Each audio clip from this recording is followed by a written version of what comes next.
On June 9, 2026, enterprise security infrastructure collapsed under the weight of legacy models that had been decaying for years.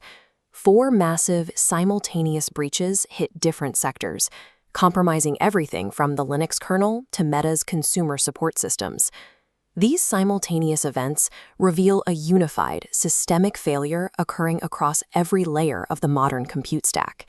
System security fails at this scale because it relies on the implicit trust of underlying components, the assumption that if the hardware or the protocol is established, it is secure. The weaponization of this trust is best mapped by moving vertically up the architecture stack, from the kernel to the application layer. Examining all 4 layers reveals how these architectural assumptions create a massive, interconnected attack surface. Modern threat actors bypassed fortified perimeters by identifying the trust assumptions built into the architecture itself. The foundational layer was compromised by CVE 2026-23111, a vulnerability inside the Linux kernel's packet filtering subsystem. The vulnerability was caused by a single inverted logic operator triggered during transaction abort operations. This C code for the NFT map catch-all activate function shows the exact error. This inverted check causes map elements to be handled incorrectly during a transaction rollback. As shown in this memory map, the logic error marks specific memory blocks as freed, while they remain actively linked to system processes. Attackers then spray the heap with controlled data, overwriting these improperly freed memory sectors to gain control of the system. This enables local privilege escalation. An unprivileged user can execute arbitrary code with root-level kernel permissions. On a cloud server, root access allows an attacker to break out of isolated containers and compromise the entire host machine. At the lowest architectural layer, granting code absolute privilege without fallback validation makes a single logic error a total system failure. Moving to the network perimeter, we see CVE 2026-50751, a zero-day authentication bypass that targeted checkpoint VPNs. The flaw exists in the certificate validation process for IKV1, a protocol introduced in 1998.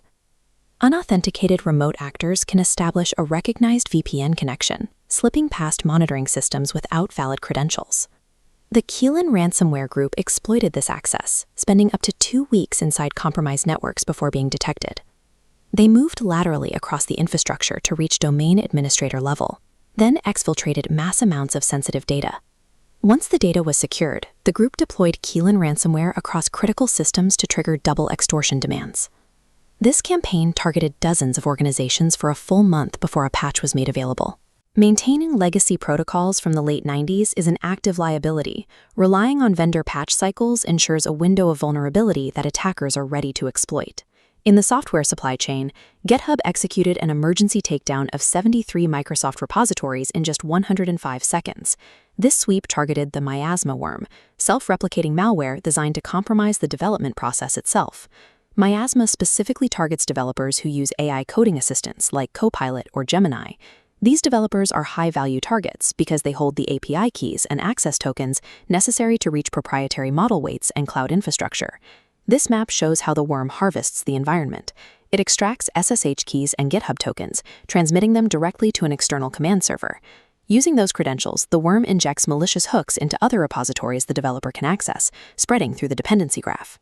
Supply chain security relies on the implicit trust developers place in their tools and their peers. Compromising a single privileged AI developer can trigger a massive automated failure across an entire enterprise cloud infrastructure. At the top of the stack, the application and agentic AI layer, systems are now making autonomous decisions. In the Meta high-touch support breach, attackers hijacked 20,000 Instagram accounts through an automated recovery tool. Meta's failure lacked database cross-referencing. The AI allowed attackers to inject their own emails. Without verification, the AI sent reset links directly to attackers. Conversely, Apple's new password automation employs deterministic gates, requiring explicit user consent and local secure enclave processing. The AI autonomously updates compromised credentials on third-party sites and stores them securely, removing the need for user intervention. However, granting an AI autonomous authority over credentials introduces a new attack surface: malicious prompt overrides designed to trick the agent. AI architectures are optimized for user compliance and task completion, but security requires absolute skepticism and rigid verification. These goals are in constant tension. The data from 2026 shows a clear shift. Adversaries are no longer focused on breaching perimeter walls. Attackers are now exploiting the implicit trust embedded deeply within the architecture itself. We have seen failures caused by trusting kernel memory states, legacy VPN protocols, upstream repositories, and helpful AI agents. Securing these systems requires a pivot to explicit, deterministic verification at every operational layer. This includes specific mitigations, enforcing kernel lockdown, implementing zero-trust architectures, and mandating exact version dependency pinning. Hardware-backed two-factor authentication remains the ultimate non-automated failsafe. Every account compromised in the meta breach lacked 2FA. The financial stakes mirror these technical ones. As companies like OpenAI and Anthropic seek trillion-dollar valuations, the vulnerabilities exposed in Meta's AI support or Microsoft's repositories become multi-billion-dollar liabilities for public investors. Rigorous architectural skepticism is no longer a localized IT policy. It is the baseline requirement for maintaining a functioning cloud infrastructure.